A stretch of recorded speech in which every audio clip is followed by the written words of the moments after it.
सतनाम साहेब बंदगी सभी भक्त आत्माओं को, सभी साधु संत समाज को।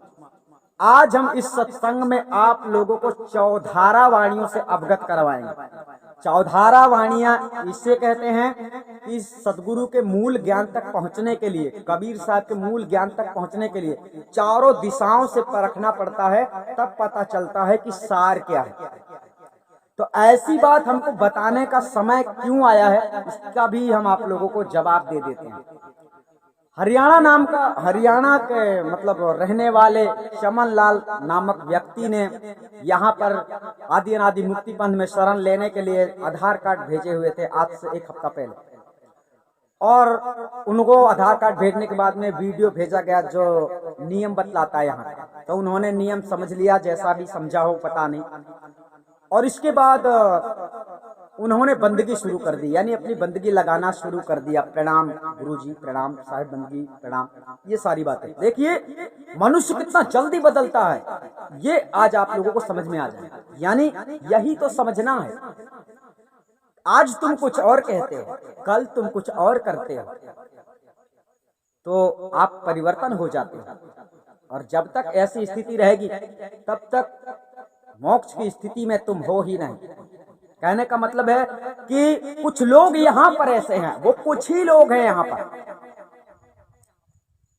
तो यहाँ पर मतलब कुछ लोग ऐसे हैं कि समझना मुश्किल है। इसलिए समझने के लिए यहाँ पर आदि अनादि मुक्ति पंथ में 5 वर्ष का टाइम गुरु से मिलने में लगाया जा रहा है। मिलना मुश्किल है क्योंकि लोग रंग पे रंग बदलते हैं। कुछ लोग यहाँ पर ऐसे हैं जो रंग पे रंग बदलते हैं, हमें उनको और समझते हैं, पर वो कुछ और निकलते हैं। कुछ लोग यहाँ पर ऐसे हैं, इस दुनिया में सब तो नहीं, कुछ। तो आइए जानते हैं चौधारा वाणियों से आप लोगों को हम यहाँ पर आज पहली बार चौधारा वाणियां बोलकर समझा रहे हैं। क्योंकि हमारा तो वैसे उद्देश्य रहता है किसी भी बात को समझाओ तो एक तरफ से समझाओ, लेकिन आज हम आपको एक तरफ से नहीं, चारों तरफ से समझाएंगे। क्या? सतगुरु का आदेश। तो आइए जानते हैं चमन लाल ने जो आधार कार्ड भेजा था, जुड़ना चाहता था, और जुड़ने के हमने आज ही मतलब आज जो वीडियो बन रहा है आज के ही दिन मतलब फोन किया और हमने उनको ब्रेक लगाने का कोशिश किया। ब्रेक लगाने का कोशिश इसलिए किया जो उनकी बंदगी आ रही थी और वो यहाँ पर अभी जुड़े नहीं है। आदि अनादि मुक्ति पंथ का रूल्स है, जो आदमी जुड़ा नहीं है उसको बंदगी करना अलाउ नहीं है। जब तक वो जुड़ नहीं जाता है तब तक उसे बंदगी नहीं करना चाहिए। अगर आपने 10, 15 से 20, 25 बंदगियां भेज दी हैं तो हो सकता है आपका नंबर ब्लॉक हो जाएगा। ये है गलतियां, लापरवाही। हमने उनको बोला पुनः वीडियो देखो। वीडियो उन्होंने देखा होगा। वीडियो देखने के बाद में इनको सेवा समझ में आई होगी कि जो सेवा का जो जिक्र आदि अनादि मुक्ति पंथ में किया जाता है, तो यहाँ पर जब सेवा की बात आती है तो पैसों की बात आ जाती है, और जहाँ पैसों की बात आती है वहीं से भक्ति करने वाले भक्तों की बुद्धि खराब हो जाती है कि पैसे लगते हैं, और यहीं से लोगों के ब्रेन में उल्टा सीधा उत्पन्न होने लगता है। अब उन्होंने क्या किया, वीडियो देखा होगा, समझा होगा, अरे हमारी उम्र इतनी हो गई है तो हमें इतनी सेवा करनी पड़ेगी, करते रहनी पड़ेगी, ये जिंदगी भर का नियम है, यानी बहुत पैसे लग जाएंगे। उसके विचार में आ गया कि मैं तो नहीं जुड़ पाऊंगा। पहले तो ऑडियो में उसने रिकॉर्ड करके भेजा कि मुझे बताइए मैं क्या करूं। फिर उन्होंने नीचे से बोला कि तुम्हें कुछ भी नहीं पता है, मतलब भक्ति का आबा सादा भी हमें पता नहीं, अब उनको पता है और यहाँ शरण लेने आए थे। तो यही कह रहे हैं, हमारे कहने का तात्पर्य है कि विश्वास में दुनिया टिकी हुई है, और साहिब ने कहा है मैं तो हूँ विश्वास में। जब तुम्हें पता है कि हमें आबा सादा पता नहीं है तो तुम्हें हमारे पास नहीं आना चाहिए, लेकिन कोई बात नहीं है, आ गए हो तो आपने ऐसा वीडियो बनाने के लिए मजबूर कर दिया है। उनके शब्द थे, उनके कहने का तात्पर्य ये हुआ कि हम ही कबीर हैं, और उन्होंने वाणी कैसी प्रयोग की वो हम बतला देते हैं। हम ही अलख कबीर हैं, कुतुब गौस और पीर, गरीबदास खालिक धनी हमारा नाम कबीर। उन्होंने इतनी बड़ी बात नहीं बोली है, लेकिन हमने इस वाणी को पूरा कर दिया। और ये वाणी संत रामपाल के ज्ञान गंगा नामक पुस्तक में पाई जाती है। तो बेशक है कि जो हरियाणा में होगा और हरियाणा में भक्ति करता होगा कबीर साहब की, तो उसके ऊपर संत रामपाल, पाखंडी संत रामपाल का रंग नहीं चढ़ा होगा, ऐसा तो हो नहीं सकता है। तो पहले आज वाणी को समझ लो। आज हम तुमको समझा रहे हैं ये बात किसने इसलिए क्यों कही थी। कबीर तुम नहीं हो ऐसा कभी मत सोचना। अगर कोई तुम्हें ऐसा कह रहा है ना, तो आज इस वीडियो को देख लेना और उसे भी दिखा देना। साहेब ने अपने बारे में कहा है, साहेब ने अपने बारे में कहा है, और साहेब 5 तत्व का शरीर नहीं था साहेब का। हम आपको ये भी बतला देते हैं, अभिगत से चल आया मेरा कोई भेद मरम नहीं पाया। यही सदगुरु कबीर साहब कहते हैं। ना जन्मा ना कोख बसेरा बालक हुए दिखलाया। हाड़ चाम लहू ना मेरे कोई, हाड़ चाम लहू ना मेरे कोई, ना मेरे घर दासी। वो साहब कहते हैं हाड़ चाम लहू ना मेरे कोई, ना मेरे घर दासी। और सदगुरु कहते हैं मुझे जानता है कोई सतनाम उपासी। वाणी पूरी नहीं बताई गई है, लेकिन यहाँ पर तुम्हें उदाहरण के लिए समझाया गया कि सदगुरु कबीर साहब 5 तत्व के शरीर के नहीं थे। ठीक है, यही उनकी लीला है और यही उनकी अद्भुत कला है, जिसको कहते हैं साहेब की कला अपार है। वो रहता जुदा न्यारा, संसार से वो न्यारा ही रहता है, कभी इस मिथ्या संसार में जड़ से संबंध नहीं करता है। कौन? परमात्मा। तो कबीर साहब ने अपना परिचय यहाँ पर रामानंद को दिया। किसको दिया है? रामानंद को। रामानंद भी नहीं जानते थे ना। रामानंद को तो पहले ही साहब ने गुरु मान लिया, माना था, ठीक है, बनाया नहीं था। उसके बाद में रामानंद को ये बात बताई, और जब रामानंद को ये बात बताई तो इसका मतलब क्या होता है? सदगुरु कबीर साहब कहना चाहते हैं कि मैं ही वो हूँ, वो मैं ही हूँ जिसे समस्त संसार अलग अलग नामों से खोजता है, पूजता है, वंदना करता है, प्रार्थना करता है। वो पार ब्रह्म परमात्मा मैं ही हूँ। सदगुरु के कहने का तात्पर्य इस वाणी के अनुसार ये है। ये शरीर कबीर के रहने का घर नहीं है। जो कहता है हम ही कबीर है, कबीर इस घर में कभी नहीं रहता है। साहब ने खुद ही बताया है, नवोनाथ 84 सिद्ध जिनका अनहद ज्ञान, अविचल घर कबीर का यह गति बिरले जान। इसी बात को समझना यहाँ पर। साहब ने वहां पर अपना परिचय दिया था, आपका नहीं दिया था। आप मूर्ख लोग समझने लगो मैं कबीर हूँ, मैं ही कबीर हूँ, मुझे कोई मार नहीं सकता। तो तुम तो ऐसे समझ के, ऐसे तो जब तक ऐसा समझोगे तब तक 84 के धक्के खाने पड़ेंगे। तुम जब तक जानोगे ना कि मैं कौन हूँ, तब तक भूल जाओगे कि मैं हूँ, मैं कुछ हूँ ही नहीं। ऐसा तब जानोगे जब आपको वास्तविक का पता चलेगा। कबीर के विचार कैसे हैं और आपके विचार कैसे हैं, मिला के देखो, मिलते हैं क्या? कबीर ने अपने जीवन में कभी झूठ नहीं बोला, और आपने कितना झूठ बोला है बचपन से याद करके अभी तक। मैं सोच लो कि कितना झूठ बोला है। किसी को सफाई देने की आवश्यकता नहीं है, आप स्वयं समझ लो। कबीर वो नहीं है जो झूठ बोलता है रात दिन, मतलब आने पर, स्वार्थ में, धन दौलत के पीछे, मोह माया के पीछे। कबीर वो नहीं है। तो जो अपने आप को कबीर समझता है, उससे महामूर्ख इस संसार में कोई हो ही नहीं सकता। ये बात ठीक है, समझ लेना। यानी किसी के अंदर भ्रम है, भ्रम हो जाता है, भ्रम लोग पैदा कर देते हैं। तो हमारा काम है भ्रम से निकालना। भक्ति करना ना करना ये आपके ऊपर का मैटर है। हमें सबको सही रास्ता देना, सही समझाना हमारा काम। हमें आबा सादा पता नहीं है या क्या पता है, ये तो हम जानते हैं। तो चलिए चौधारा ज्ञान से हम आपको समझाने का प्रयास कर रहे हैं कि सदगुरु कह रहे हैं, नवोनाथ 84 जिनका अनहद ज्ञान, अविचल घर कबीर का यह गति बिरले जान। अर्थात अविचल घर कबीर का मतलब उसमें कोई चल नहीं सकता और ना ही वो चलता है। अविचल के 2 अर्थ होते हैं, अर्थात वो चलायमान नहीं है, उसका घर चलता नहीं है। दूसरी बात, उस पर कोई चल भी नहीं सकता, मतलब उसमें कोई रह भी नहीं सकता। वो उसमें केवल कबीर ही रहता है, उसमें कोई नहीं रह सकता। उसके घर में अविचल घर कबीर का यह गति बिरले जान। नवोनाथ 84 सिद्ध जिनका अनहद ज्ञान। साहब का कहने का मतलब है वो सब कुछ को जानने वाला, सब कुछ को देखने वाला कबीर है। लेकिन कबीर को जानने वाला, कबीर को समझने वाला, कबीर कहाँ रहता है, कैसे रहता है, इस बात को जानने वाला इस संसार में कोई विरला है। सर्वानंद जी ने जब ज्ञान गोष्ठी करने के लिए कबीर साहब के पास जाते हैं तो गाड़ी भर उन्होंने वेद शास्त्र ग्रंथ जो भी हो, उनको बहुत बड़े विद्वान माने जाते थे, तो वो विद्वान बन के गए थे गाड़ी भर, मतलब ग्रंथों को लाद कर। तो सतगुरु ने क्या बोला था पता है? सतगुरु कबीर साहब कहते हैं कि कबीर का घर शिखर में,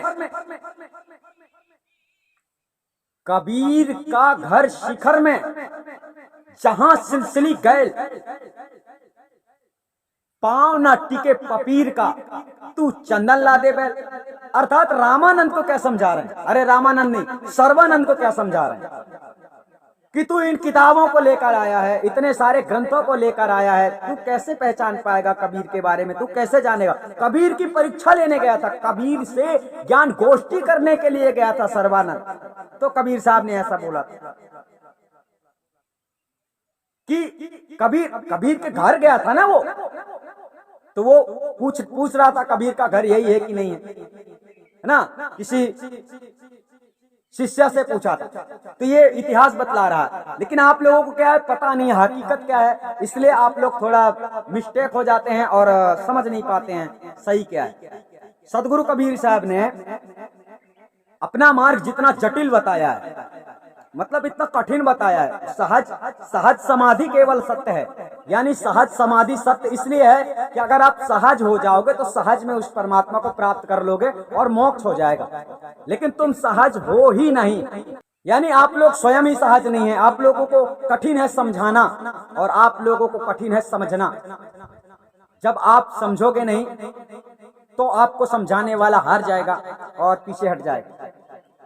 सतगुरु कबीर साहब के बारे में जो लोग कहते हैं, केवल कहते हैं कि वो कबीर हम ही हैं, और ऐसा कबीर हम ही है बोलने वाला मूर्ख इस संसार से मुक्त कभी नहीं हो सकता है। क्योंकि अनंत जन्म लेना पड़े या कि अनंत बार तुम्हें मरना पड़े, फिर भी तुम कबीर नहीं बन सकते, क्योंकि ये अहंकार तुम्हारे अंदर पहले से प्रवेश हो गया है। जिसके अंदर ये अहंकार है वो कबीर कभी नहीं बन सकता। हाँ, जो अहंकार को मेट कर उस परमात्मा के लिए एक बार मरने के लिए तैयार हो जाए, तो इस परमात्मा को पाने के लिए, परमात्मा की सत्ता में जाने के लिए, परमात्मा की अवस्था को प्राप्त करने के लिए, मुझे स्वयं का आत्मज्ञान जानने के लिए भेदी सतगुरु की शरण में जाकर अगर वो अपना जीवन का कल्याण करेगा तो वास्तव में वो मृत्यु के पश्चात जब उसकी आत्मा शब्द में विलीन हो जाएगी, यानी सार शब्द महाचेतन सतपुरुष परमात्मा में विलीन हो जाएगी, तो जरूर वो सत कबीर साहब के स्वरूप में हो जाएगी। परंतु इस शरीर में रह के कोई भी कबीर नहीं बन सकता है, इस बात को ध्यान रखना।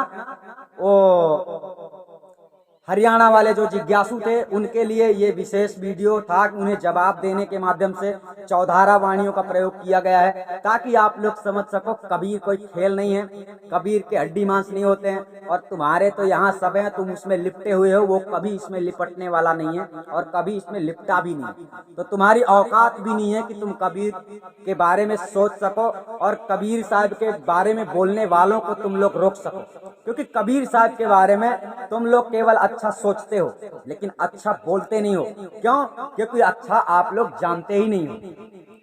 कबीर साहब के ज्ञान को ठुकराने वाला, कबीर साहब के उपदेश को ठुकराने वाला वो ज्ञानी नहीं हो सकता है, वो मूर्ख ही हो सकता है। और अपने घमंड में वो अपना ही गर्दन काटेगा, दूसरे का कुछ नहीं बिगाड़ सकते हो तुम इस संसार में, अपना ही बिगाड़ोगे। संतों के पास जाकर संतों के खिलाफ बात करोगे, संत जैसा नहीं चाहते हैं वैसा बात करोगे, तो उसमें भला तुम्हारा ही होगा, यानी नुकसान भी तुम्हारा ही होगा। संतों के पास जाने से फायदा भी तुमको है, संतों से दूर जाने से, बहस करने से भी घाटा ही तुमको ही है। क्योंकि संत तुम्हारी जैसे संसार में नहीं होते हैं कि तुमने उन्हें पलट के वार दे दिया और वो भी तुमको पलट के उल्टा सीधा बोल देंगे, ऐसा नहीं। ज्ञानी तो इस जगत में संत ही होते हैं, बाकी सभी मूर्ख ही होते हैं परमात्मा सत्ता के वास्ते। यानी जो परमात्मा को खोज रहे हैं उस लाइन में सभी मूर्ख माने जाते हैं। जब तक उसे ज्ञान नहीं होता तब तक आप लोग परमात्मा सत्ता के रास्ते में मूर्ख ही हैं। और जानते हो अगर तो हमको भी कह देना, आबा सादा नहीं पता, और आपको तो पहले ही से पता है, तो आबा सादा के बाद सादा निशा भी याद कर लेना। सतनाम साहिब बंदी हमें ये सूचना देना था और कबीर के बारे में बतलाना था। कबीर का अवतार इस संसार में कोई है ऐसा कभी मत सोचना। कबीर कभी भी अवतार धारण नहीं करता है। अगर उसको कभी भी आना है, किसी के पास भी आना है, तो वो डायरेक्ट आता है, यानी डायरेक्ट ही वो सामने प्रकट होता है और डायरेक्ट ही वो लुप्त हो जाता है। परंतु वो किसी का अवतार धारण करके यहाँ जन्म कर लेके गांव गांव गलियों गलियों घूमेगा नहीं, खेलेगा नहीं, किसी को मारेगा नहीं। उसके कुछ आचार विचार अलग है।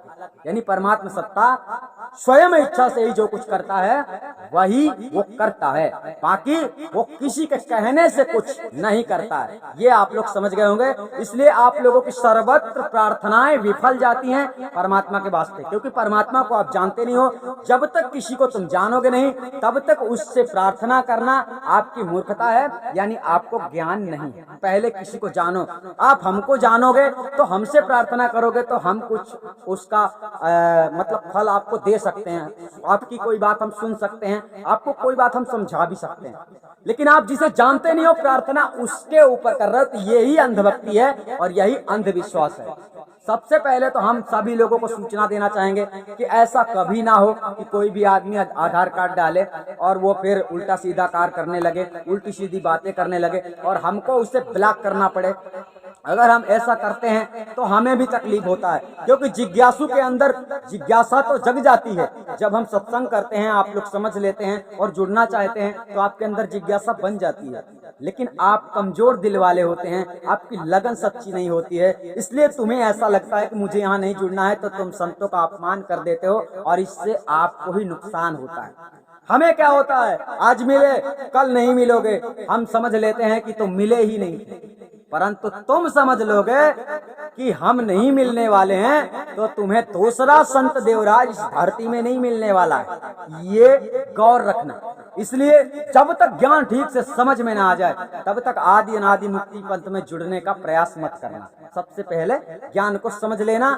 यहाँ पर की कोई गुंजाइश नहीं है कि आपके मर्जी से काम होगा। यहाँ पर जो भी नियम है उस नियम के आधार में चलकर ही आपको कल्याण करने का एक मौका मिलेगा। क्योंकि देखो, सदगुरु कबीर साहब के ज्ञान में कोई भी गुंजाइश नहीं है परिवर्तन करने की, और जिसने परिवर्तन कर दिया है, परिवर्तन करके चल रहा है, वो खुद अंधा है और आपको भी अंधेरे की ओर ले जा रहा है। आप जा सकते हैं जहां चाहे वहां, लेकिन सदगुरु कबीर साहब के बारे में हमको इतना बताना था कि ये सदगुरु कबीर साहब का ये शरीर नहीं है, ये शरीर में वो नहीं रहता है। हमने आपको बताया इस शरीर में वो रहता नहीं है, ये ठीक से समझना, दोनों बातें समझ लेना।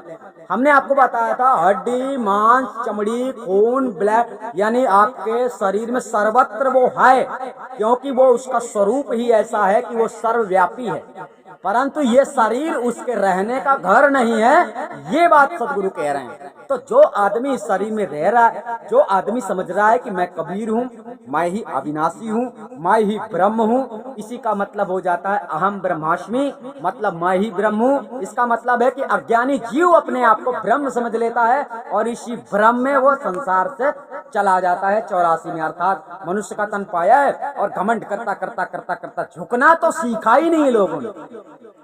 झुकना सीख लो अगर जीवन का कल्याण करना चाहते हो तो, क्योंकि आदि अनादि मुक्ति पंथ में बकवास करने के लिए और मतलब अधूरी शिक्षा प्राप्त करके और अधूरी शिक्षा में ही तुम्हें मतलब सब कुछ प्राप्त हो जाना चाहिए, तो ऐसा नहीं होगा। जब तक पूरी शिक्षा आपको प्राप्त नहीं हो जाती है तब तक आप लोगों को, जब तक आपकी पूरी जांच पड़ताल नहीं कर ली जाती है तब तक आप लोगों को उसका अधिकार प्राप्त नहीं होगा, अर्थात सार शब्द प्राप्त नहीं होगा आदि अनादि मुक्ति पंथ से।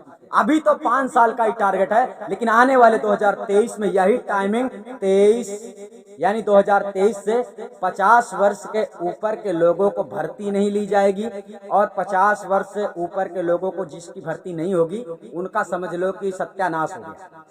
यानी अभी उनके पास कुछ समय है और 2023 लगने के बाद में जो नियम चेंज होने वाला है, जो अभी 5 वर्ष का है, वो 10 वर्ष में परिवर्तन होगा। क्योंकि स्थिति ऐसी बता रही है कि आप लोगों की लगन परमात्मा से कमजोर है और जब तक परमात्मा से लगन लगेगी नहीं तब तक आप लोगों का भला होगा नहीं। क्योंकि हम अपना कर्तव्य पूरा नहीं करेंगे जब तक आपका कर्तव्य पूरा नहीं होगा। तो 10 वर्ष का टाइम इसलिए हो जाएगा कि 10 वर्ष के बाद ही आपको सार शब्द की प्राप्ति हो सकती है। ऐसा तब होगा जब आप बताए मार्ग पे सही ढंग से चल रहे हो। तब कोई जरूरी नहीं है यहाँ भीड़ लगाने की, इकट्ठा होने की और हमें बताने की कि हमको आबा सादा पता है या नहीं। कहते हैं बीजक पढ़ने से ज्ञान नहीं होता है। जी हाँ, बीजक पढ़ने से ज्ञान नहीं होता है। हमें बीजक पढ़ने से आत्मा का ज्ञान नहीं हुआ है, ज्ञान गुरु से हुआ है, ज्ञान गुरु से ही प्राप्त होता है। लेकिन शायद आप लोग नहीं जानते हैं, इसलिए कहते हैं बीजक से ज्ञान नहीं होता है। बीजक ही तुम्हें उस चीज का पता बता सकता है जिसकी तुम तलाश में हो, और बीजक ही सही मार्ग पे तुम्हें ले जा सकता है। साहब ने कहा बीजक बतावे वित्त को जो धन गुप्ता हो। साहब ने कहा बिन परिचय प्रति दृढ़ावे नानामति का ज्ञानी, बीजक मत कोई बिरला बूझे भूल फिरे अभिमानी। तो अभिमानी लोग संसार में बीजक के सिद्धांत में नहीं चलेंगे, गुरु को मनुष्य समझेंगे, है ना। तो गुरु को जब तुम मनुष्य समझोगे तो गुरु तो तुमको कीड़ा ही समझेंगे, और गुरु को तुम अगर परमात्मा समझोगे तो गुरु तुमको हंस समझेंगे और जगा देंगे और तुम्हें मुक्ति का रास्ता बतला देंगे और मुक्ति दिला भी देंगे। ये तो पूरा काम गुरु के ही ऊपर निर्भर रहता है। सतनाम साहिब बंदी कोई भी व्यक्ति आदि अनादि मुक्ति पंथ में जुड़ने के लिए आता है तो बड़े सावधानिता से आए, यानी यहाँ चतुराई झाड़ने की आवश्यकता नहीं है। आदि अनादि मुक्ति पंथ बिल्कुल दुनिया से अलग रीति रिवाजों से चलता है। यानी सदगुरु कबीर साहब ने जैसा बताया है तो मतलब है, इसमें मनमानी कदापि नहीं। सतनाम साहिब बंदी, हम आपको फिर मिलेंगे।